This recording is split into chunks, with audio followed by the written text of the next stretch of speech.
Ya, assalamualaikum warahmatullahi wabarakatuh. Salam sejahtera bagi kita semua.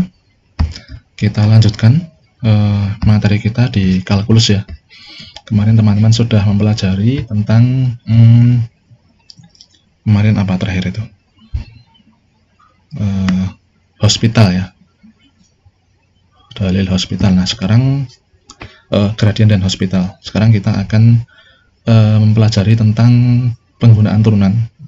Kenapa sih kita kemarin menggunakan turunan? Nah, itu ada fungsinya supaya kita bisa salah satunya menggambarkan grafik. Kemudian nanti juga dalam fisika digunakan turunan itu untuk mencari kecepatan dan percepatan. Itu yang paling sering kita dengar ya.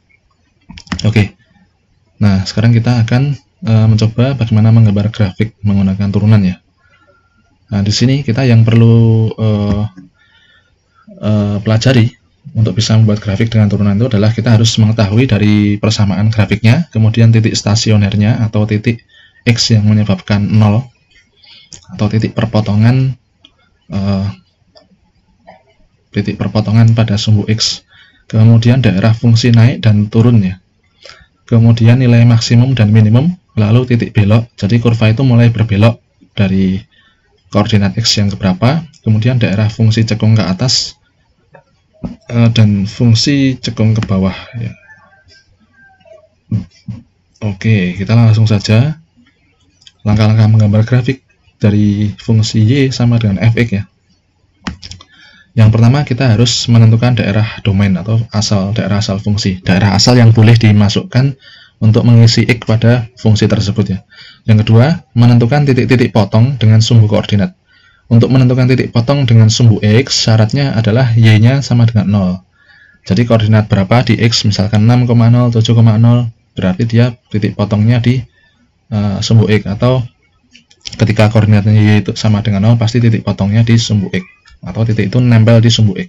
Kemudian titik potong terhadap sumbu Y, syaratnya adalah X-nya 0. Jadi 0,1, 0,-1 itu adalah titik yang menempel pada sumbu Y. Atau yang bisa kita sebut titik potong pada sumbu Y. Kemudian mencari titik stasioner. Nah, mencari titik stasioner ini dengan cara kita tadi sudah punya fungsi grafiknya ya, Y sama dengan fx. Nah, fungsi grafiknya itu diturunkan. Turunan pertama dari fungsi grafik itu sama dengan 0. Misalkan persamaan grafiknya itu adalah X pangkat 2 min 6x. Berarti 2x min 6 ya. 2x min 6 sama dengan 0. Nanti akan ketemu X yang menyebabkan titik stasioner ya. Nah, jadi misalkan fx diturunkan sama dengan 0. Fx diturunkan berupa persamaan dalam X ya. Lalu disama dengankan 0. Nanti akan ketemu nilai X-nya ya. Ketika nilai X-nya itu dimasukkan ke dalam ini fx-nya, maka Y-nya itu adalah puncak ya, adalah puncak dari titik stasionernya. Jadi nanti ketemu ketika fx diturunkan pertama sama dengan 0, ketemu x-nya berapa. Nah, x-nya itu kalau dimasukkan ke sini menghasilkan y, maka x, y-nya itu adalah titik stasioner. Biasanya titik stasioner itu merupakan titik puncak ya. Kalau grafiknya naik, bisa saja kita sebut titik puncaknya. Kemudian kalau grafiknya turun, itulah titik minimumnya ya, titik minimumnya.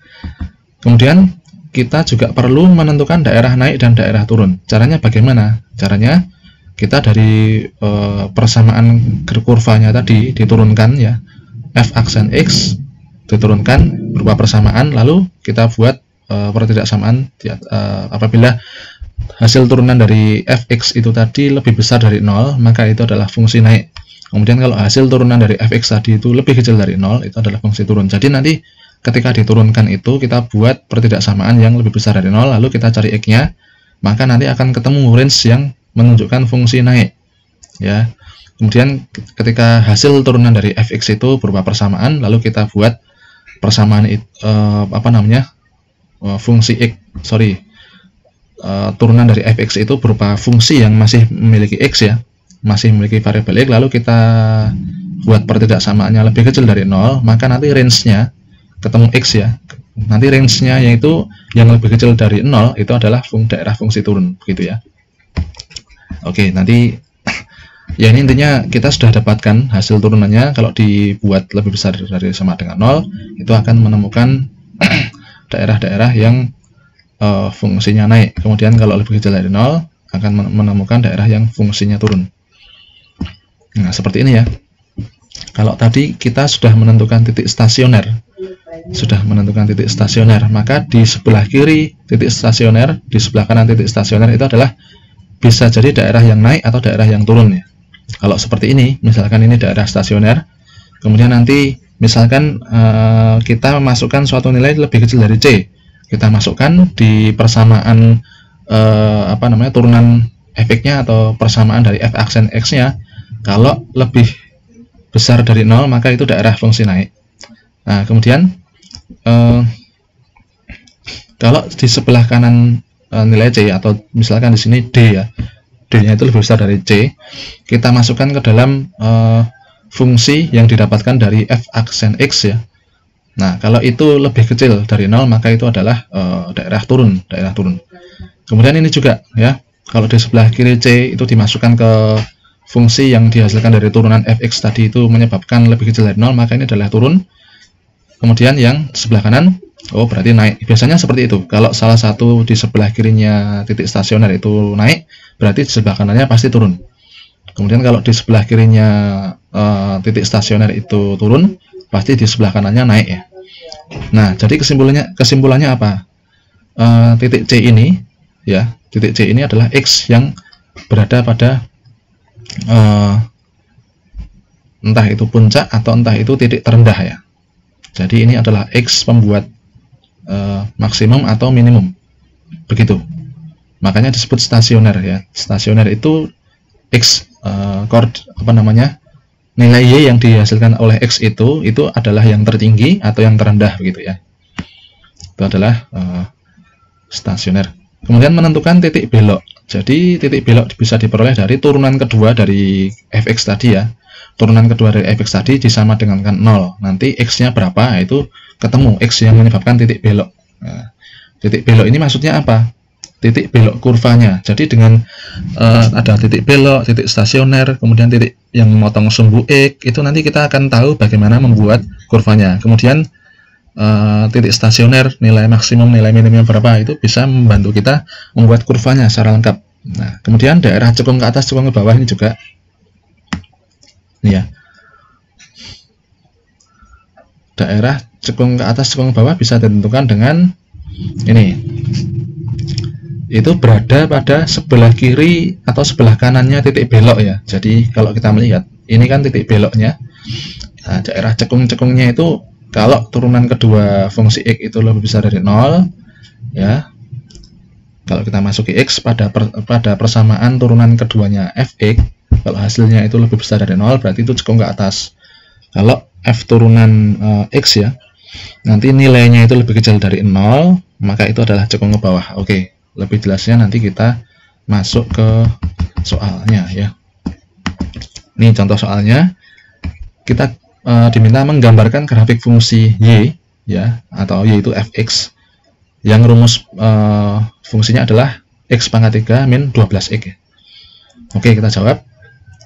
Berarti kita tadi perlu apa aja? Turunan pertama dan turunan kedua. Lalu dari situ, nah dari turunan pertama dan turunan kedua itu kita bisa mencari titik-titik stasioner, titik titik belok, titik fungsi belok, titik beloknya ya, begitu ya. Nah, ini turunan pertama dari fx-nya itu adalah 3x kuadrat min 12 ya. Kemudian turunan keduanya berarti tinggal ini aja diturunkan, 6x ya, 6x. Ini kurang x ya, saya tambahkan aja di sini, kurang x ini. Oke, gitu aja. Turunan keduanya dari fx berarti ini adalah turunan pertama dari f aksen x. Nah, ini diturunkan lagi berarti 6x ya. Oke, 6x. Daerah asal f adalah R karena dari persamaan fx itu bisa dimasuki bilangan real manapun ya. Bilangan real berapapun bisa masuk di situ, tidak ada perkecualian. Kemudian fx itu sama dengan x pangkat 3 min 12 ini merupakan fungsi ganjil. Fungsi ganjil itu simetris terhadap titik asal 0. Nanti ada materi tersendiri sebenarnya fungsi ganjil, fungsi genap itu. Tapi di sini tidak terlalu penting, ini hanyalah penjelasan ini ya, tambahan ya. Yang terpenting teman-teman tadi menentukan ini aja, titik-titik stasioner, kemudian f aksen x lebih besar atau sama dengan 0 atau lebih kecil dari 0, kemudian f aksen 2x lebih besar atau sama dengan 0 atau lebih kecil dari 0. Itu aja udah cukup untuk bisa menggambar grafiknya ya. Kemudian dari sini daerah domain sudah ketemu, kemudian titik potong sumbu y. Titik potong sumbu y itu adalah ketika x sama dengan 0. Nah, x sama dengan 0 nya kita masukkan saja ke fx-nya ini ya. Nah, 0 dimasukkan ke sini, 0 pangkat 3 min 12 kali 0, oh hasilnya y-nya 0. Berarti titik potong di sumbu y-nya adalah 0,0. Kemudian titik potong di sumbu x, ini syaratnya apa? Y sama dengan 0. Ya, berarti fx sama dengan 0 atau 0 sama dengan x pangkat 3 min 12x. Nah, pembuat 0-nya itu berapa? Nah, ini titik potong di sumbu x-nya ada 2 ya, kelihatan ya. Titik potong di sumbu x-nya ada 2, ada 3 pada 2 ini. 3 harusnya. Oh, 3. X sama dengan 0, kemudian X-nya yang 2 lainnya adalah plus minus dari akar 12 ya. Ada 3 ya, titik potong di sumbu X-nya ya, karena ini pangkat 3. Ya, ini syaratnya adalah Y sama dengan 0, atau dari persamaan ini harusnya 12X ya. Karena merujuk ke sini. Wah, ini saya tambah X dulu nih, biar tidak membingungkan ya, kurang X-nya. Kemudian ini juga titik potong. Nah, gitu ya. Ini harus ada X-nya. Nah, titik potong sumbu X itu adalah Y sama dengan 0, atau ketika X kubik min 12X sama dengan 0. Berarti ini difaktorkan aja. Pembuat 0-nya adalah X sama dengan 0 dan plus minus akar 12. Akar 12 itu adalah akar dari 4 kali 3. Berarti akar 4 kali akar 3. Akar 4 itu 2. Berarti 2 akar 3 plus minus ya. Nah, titik stasionernya kita harus tahu bahwa berapakah f aksen x-nya atau turunan pertama dari fx-nya ya. Lalu disama dengan 0. Nah, turunan pertama dari fx-nya tadi kan kurvanya ini kan x pangkat 3 min 12x ya. Kalau diturunkan berarti 3x kuadrat min 12. Nah, ini disama dengan 0. Maka pembuat 0-nya itu nanti adalah nilai x yang menentukan titik stasionernya. Ini ya, berarti 3x kuadrat min 12 sama dengan 0, berarti 3x kuadrat sama dengan 12 per 3 atau 4. Nah, x kuadrat sama dengan 4 berarti x-nya adalah plus minus 2 ya, karena min 2 kuadrat sama dengan 2 kuadrat ya. Nah, kita gambar di sini, kita pakai gambar sumbu x, seolah ini sumbu x. Di sini ada min 2 dan 2. Nah, kita lihat di sini, di min 2, antara min 2 dan 2 itu kan ada 0 ya. Tadi syaratnya apa?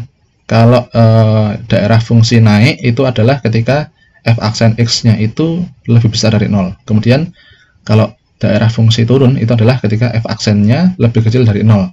Nanti kita masuki aja dengan x yang di antara min 2 dan 2 itu hasil dari ini itu lebih kecil atau lebih besar dari 0 ya. Misalkan kita masuki 0 nih. 0 kan antara min 2 dan 2. 0 dimasukkan ke sini, oh hasilnya min 12.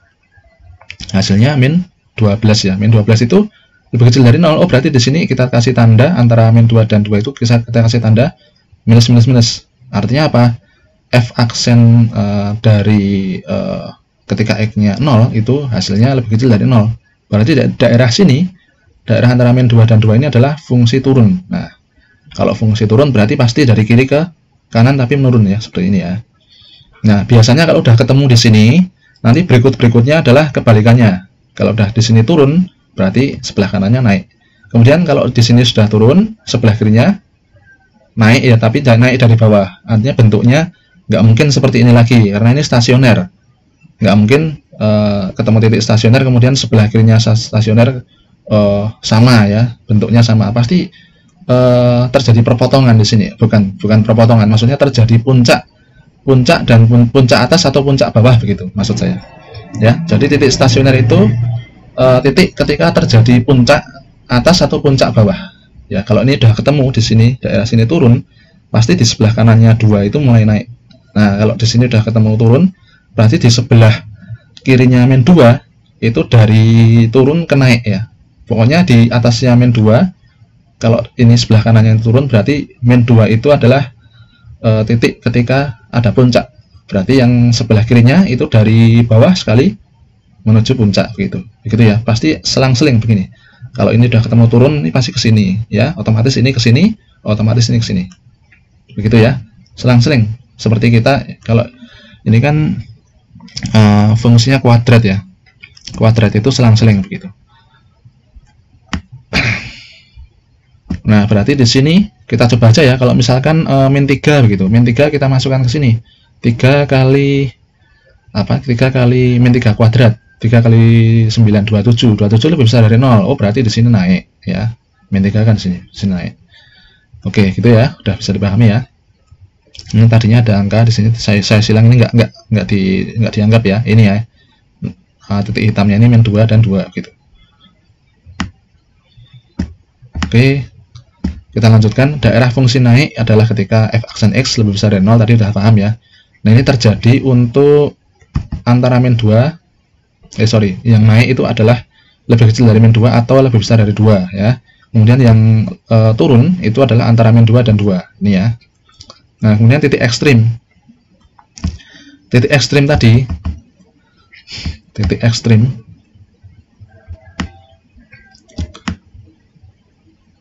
nah tadi sudah saya sampaikan ya, ketika kita menemukan x stasionernya itu adalah ketika f aksen sama dengan 0 ya. Tadi f aksen sama dengan 0 itu adalah, sebentar,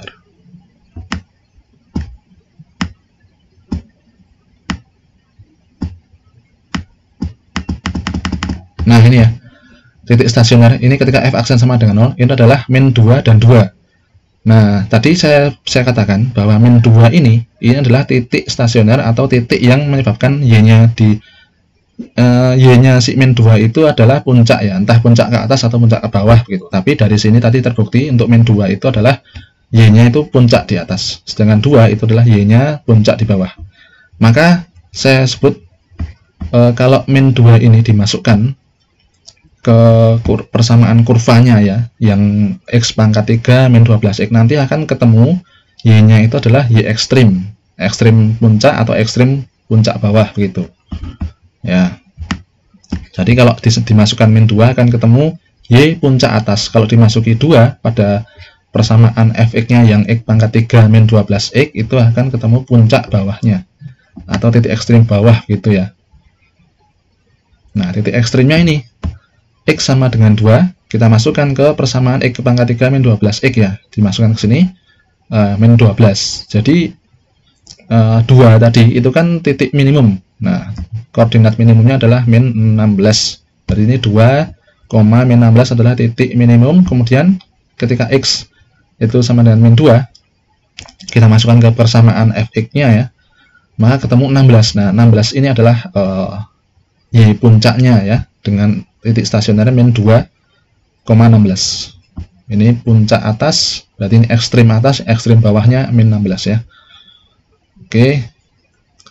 Nah, sekarang titik belok itu turunan kedua disama dengan 0. Tadi turunan kedua dari x kubik min 12x itu adalah 6x ya.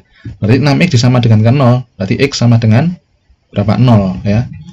Nah, karena x sama dengan 0 dimasukkan ke persamaan fx atau x kubik min 12x ya, hasilnya sama dengan 0. Berarti titik beloknya itu di 0,0 ya. Titik beloknya di 0,0. Lanjut seperti ini ya. Di 0,0 ini adalah titik perbelokan. Ini turun, ini setelah di kanannya naik begitu ya. Gitu. Kalau tadi itu adalah titik stasioner, sedangkan ini adalah titik perbelokan yang memotong di sumbu x ya. Ternyata di 0,0 gitu. Kalau di 0,4 berarti dia memotong sumbu y ya. Kalau di 0,4 memotong sumbu y yang bawah gitu. Nah, ini 0,0 adalah titik belok. Daerah cekung ke atas itu adalah ketika f aksen x, turunan fx yang kedua, ketika dimasuki x itu hasilnya lebih besar dari 0. ya. Kemudian ketika turunan kedua fx itu dimasuki suatu x, hasilnya lebih kecil dari 0, maka itu adalah daerah cekung ke bawah ya. Seperti ini. Ternyata daerah yang cekung ke atas itu adalah ketika x-nya lebih besar dari 0 ya. Tadi ketika x-nya lebih besar dari 0, ini daerah yang cekung ke bawah. Daerah yang cekung cekung ke atas, karena tadi nanjak kan, nanjak itu cekung ke atas ya. Ini adalah ketika x-nya lebih besar dari 0. Kemudian ketika cekung ke bawah seperti ini, melenduk atau membuat bukitnya itu ke bawah arahnya begitu ya, cekung ke bawah, itu ketika x lebih kecil dari 0 ya. Seperti ini. Berarti ini titik potong, titik beloknya 0,0 ya. Oke. Lalu kita lanjutkan. Nah, ini gambarnya sebenarnya agak kurang pas, tapi dengan data-data tadi yang sudah kita hitung itu bisa kita terka ya. Nah, tadi teman-teman ya, titik stasionernya adalah 2 dan min 2. Min 2 tadi adalah memiliki y ekstrimnya itu 16, kemudian yang 2 memiliki y ekstrim min 16 ya. Di sini harusnya min 16. Ini cuma kurang pas saja gambarnya. Ini min 16. Kemudian tadi titik potong di di sumbu x-nya itu adalah min 2 akar 3 plus 2 akar 3 sama apalagi di sini. Coba kita lihat datanya yang sebelumnya, sama x sama dengan 0 ya. Nah, kebetulan titik potongnya, titik beloknya tadi juga di 0,0.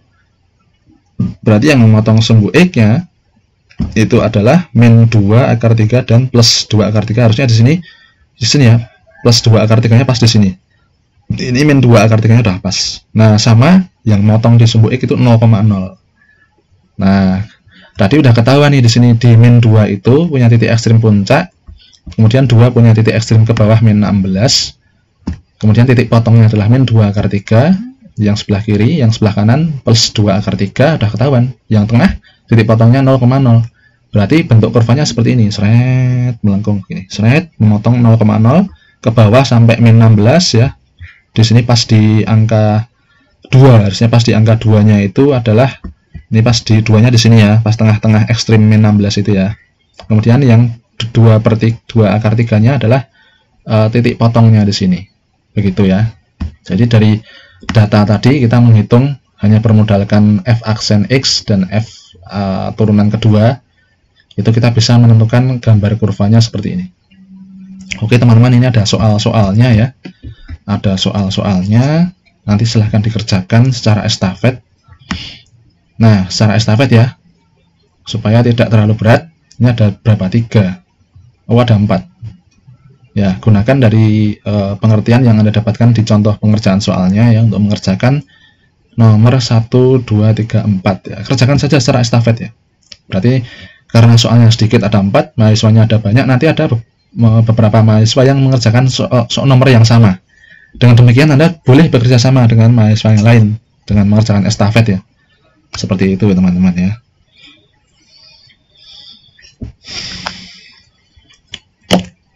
Kemudian ini aplikasi dari turunan ya. Aplikasi dari turunan itu untuk menghitung kecepatan dan percepatan. Kita bahas sedikit nanti, mungkin pas pertemuan kita latihan soal ya. Mungkin kita latihan soal pas pertemuan. Nah, jika diberikan suatu fungsi jarak itu S ya. S itu apa sih? Ya, jarak, distance, biasanya D, tapi ini S ya, umumnya digunakan S. Nah, S itu adalah fungsi terhadap time, waktu T ya. Fungsi yang memiliki variabel T, jadi variabel waktu. Maka, seperti ini kalau kita gambarkan. Nah, kalau ketika benda itu berubah posisinya ya, misalkan kalau di 0 ini dia berhenti, kalau dia menjauhi 0 ke kiri berarti dia mundur, kalau dia menjauhi 0 ke kanan berarti dia maju ya, kalau di 0 dia berhenti. Jadi karena suatu benda itu berubah-ubah posisinya, maka bisa kita ketahui bahwa S itu adalah fungsi ya, fungsi yang menentukan posisi dari benda itu ya. Begitu. Nah, bagaimana supaya kita bisa lebih mudah dalam mengerti bahwa kalau ke kiri ini mundur, kalau dia berhenti ini dia nggak bergerak apapun, kalau dia maju ya ke kanan ini maju ya, maka kita harus membuat suatu fungsi ya daripada fungsi jarak.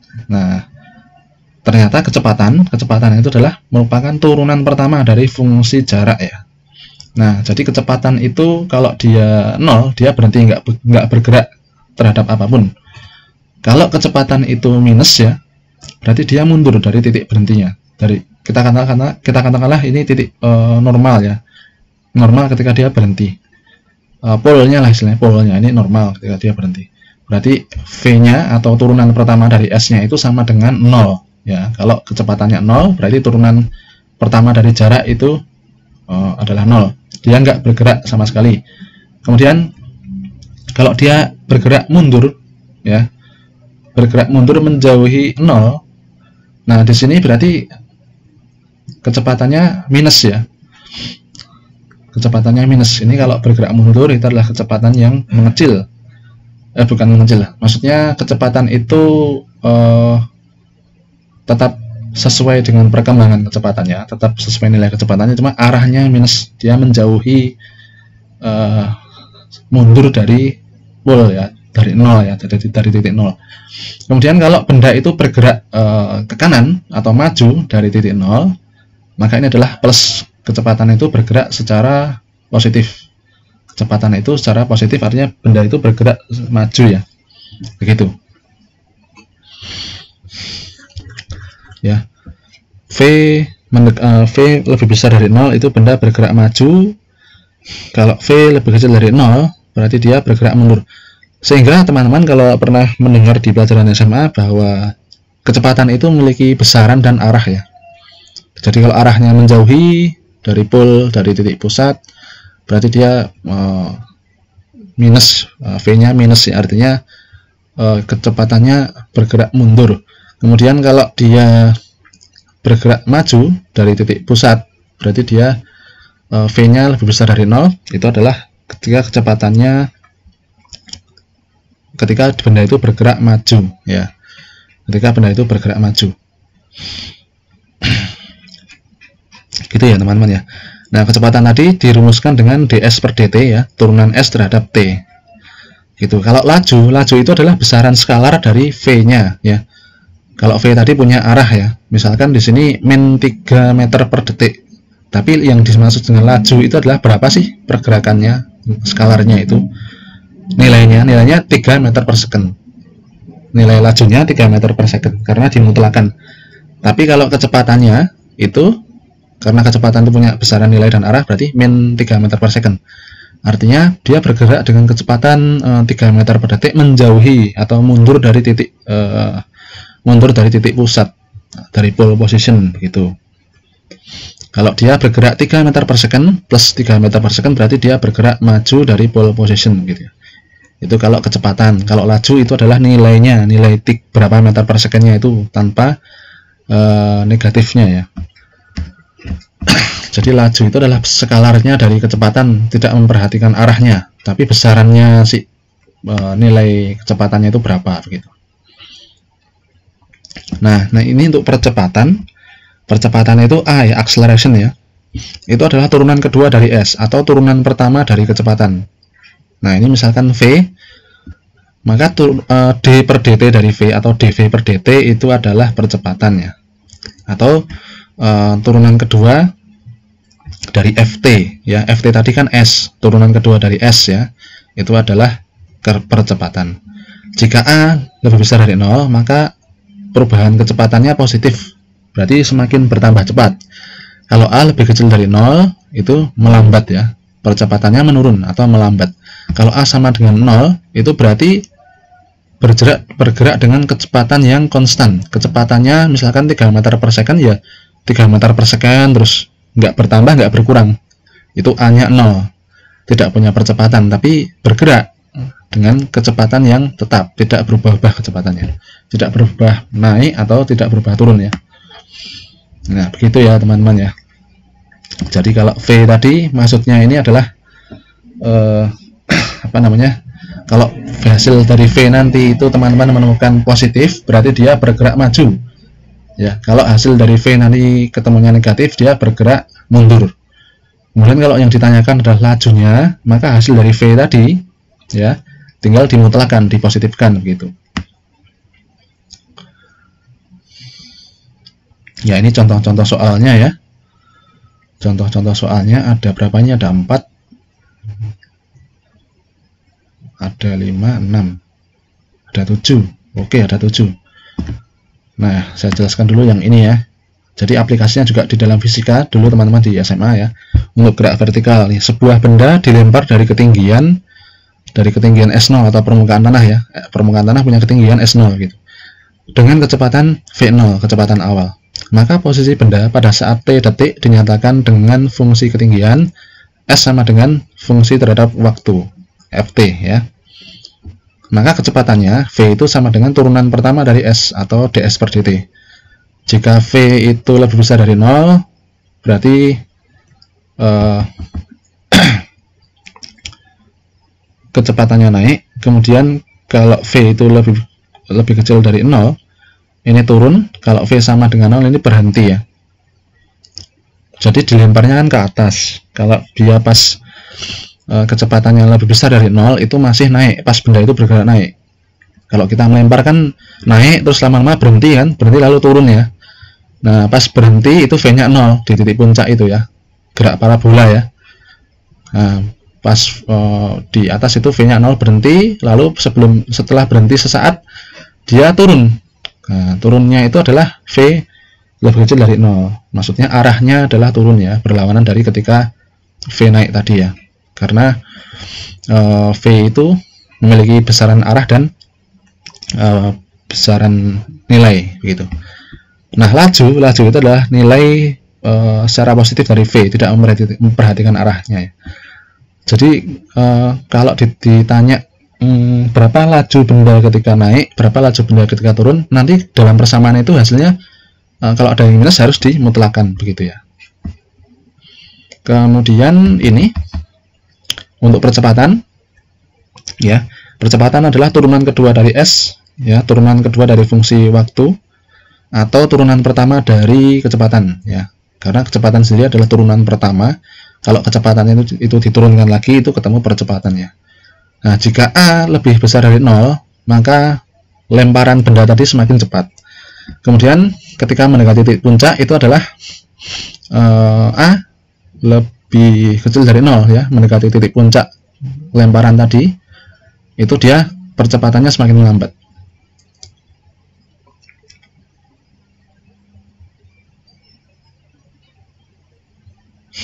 Kemudian ketika sesaat menjelang hampir masuk ke titik puncak ya, ini dia saya kebalik ya sebentar. Jadi lemparan pertama ya, lemparan pertama itu pasti kencang sekali ya, ditembak, dilemparkan ke atas ya, V0 pertama kali itu dengan akselerasi yang semakin cepat. Nanti separuh perjalanan ke atas itu nilai A-nya ya, akselerasinya semakin mengecil atau bergerak semakin melambat begitu. Semakin melambat percepatannya. Kemudian setelah itu percepatannya 0, benda masih bergerak ke atas tapi dengan kecepatan tetap sampai V-nya sama dengan 0, sampai berhenti di atas lalu turun. Nah, lalu turun. Ketika turun, benda itu bergerak ke atas ya, itu kan ketika V-nya 0. Lalu dia mulai turun. Ketika turun itu dia punya A yang lebih kecil dari 0. Pertama kan percepatannya kecil ya, melambat ya. Kemudian semakin ke bawah maka A-nya lebih besar dari 0. Semakin bertambah cepat ya. Benda kalau turun ke bawah semakin bertambah cepat begitu.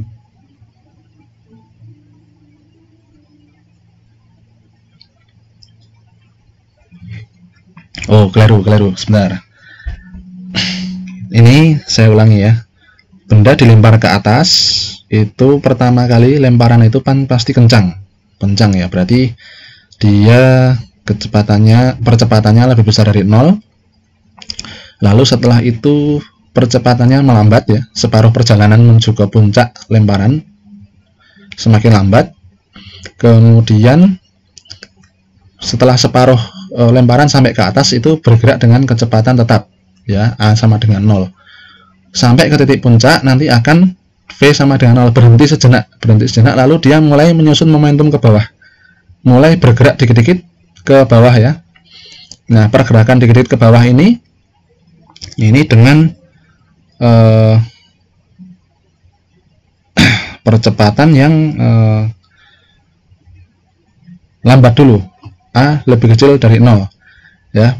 A lebih kecil dari 0 itu bergerak dari puncak dari sesaat setelah diam di puncak, ketika setelah V sama dengan 0 bergerak ke bawah ini percepatannya lambat dulu, ya, A lebih kecil dari 0, ya. Kemudian bergerak separuh perjalanan ke bawah, bergerak dengan semakin kecepatan tetap, lalu bergerak semakin cepat, ya, bergerak semakin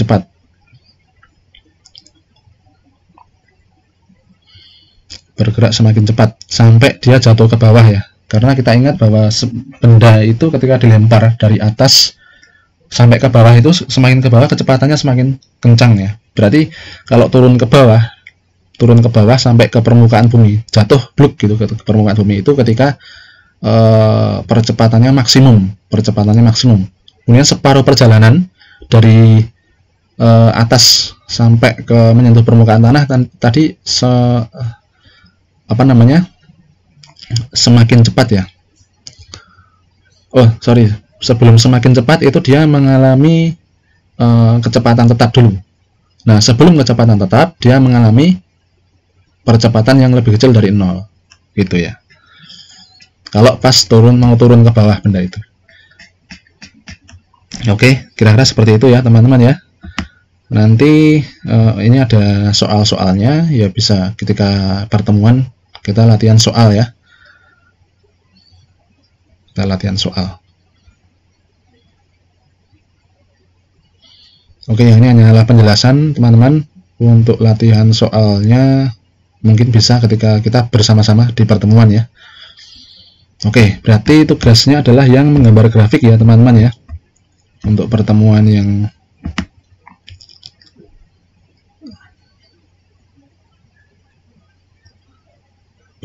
akan datang ini tugasnya menggambar grafik. Kemudian kita nanti akan latihan soal di sini, ya. Latihan soal di sini. Bab percepatan. Nanti kalau tidak selesai itu jadi tugas, begitu aja. Gini aja. Berarti ini ada latihan soal. Nanti ketika pertemuan yang akan datang, teman-teman, kita pertemuan offline mungkin. Kemudian kita sambil latihan untuk bab menggambar grafik. Dan kita juga latihan di bab kecepatan percepatan, ya. Yang tidak selesai nanti jadikan PR, gitu aja. Jadikan tugas, ya. Oke, mungkin demikian, teman-teman. Terima kasih atas perhatiannya. Tetap semangat belajar, ya. Ketika belajar kerjasamalah dengan teman-teman yang lain. Ketika ujian kerjakan secara mandiri, ya. Terima kasih. Saya akhiri. Wassalamualaikum warahmatullahi wabarakatuh.